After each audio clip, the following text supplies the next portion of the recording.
I want an accessible cruise. I want one where I, can have a good time and feel included. There is actually, I think it's a 4-night cruise that goes to Hobart from Melbourne. There are accessible cabins. If you've watched my first cruise experience on MSC Grandiosa, you would know that it wasn't great. It definitely wasn't very good for accessibility. But I've been wanting to book another cruise to give it a go again. A cruise blogger named Honey with a page called Cruising with Honey sent me a DM. So I thought I'd reach out to her and see if she can give me a hand booking my next cruise. Hello, how are you? Hi Shane, I'm great. How are you? Good, so good to meet you. Yeah, likewise. I'm a big fan. What you're doing is just fabulous to broadcast the difficulties people with disabilities have with cruising and to hopefully affect change in the industry.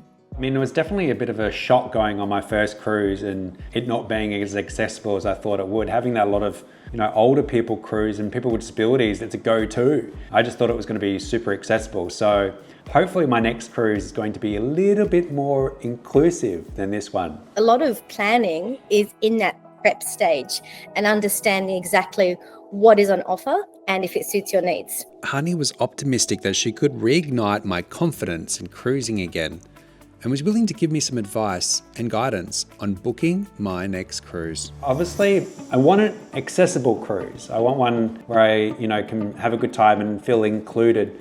And a lot of the comments that people have been putting in recommendations, a lot of people are saying, check out Virgin or check out Disney. They're probably some of the most predominant ones.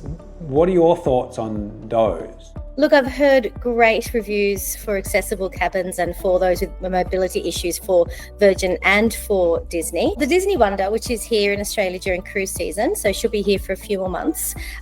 There is actually, I think it's a 4-night cruise that goes to Hobart from Melbourne. There are accessible cabins. Now, we're just going to have a look online and make sure that it is in fact an accessible cabin.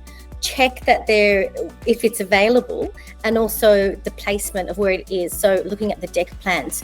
But if you're ready for a spontaneous cruise, we can jump online and have a look. Spontaneous travel is my jam. I don't like planning a year in advance. And a lot of the comments on my cruise video said, look, it's your fault.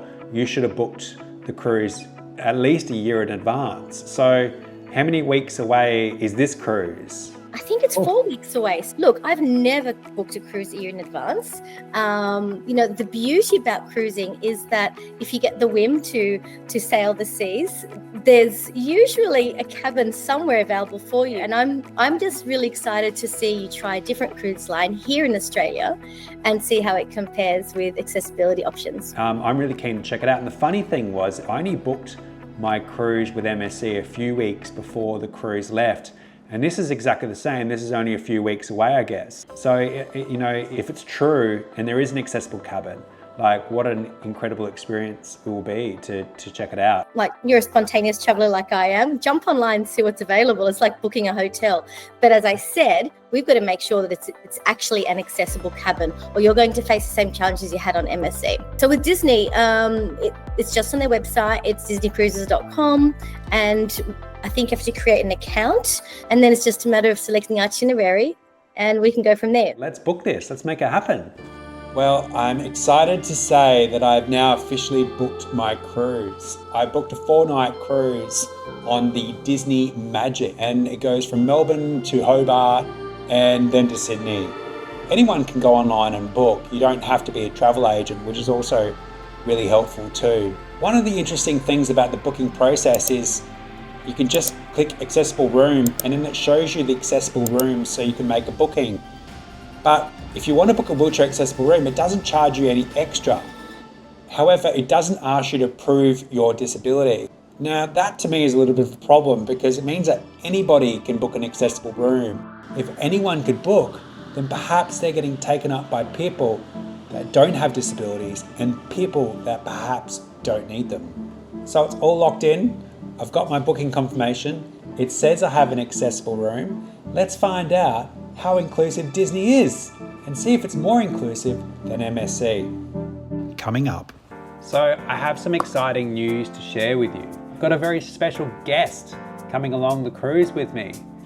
Up.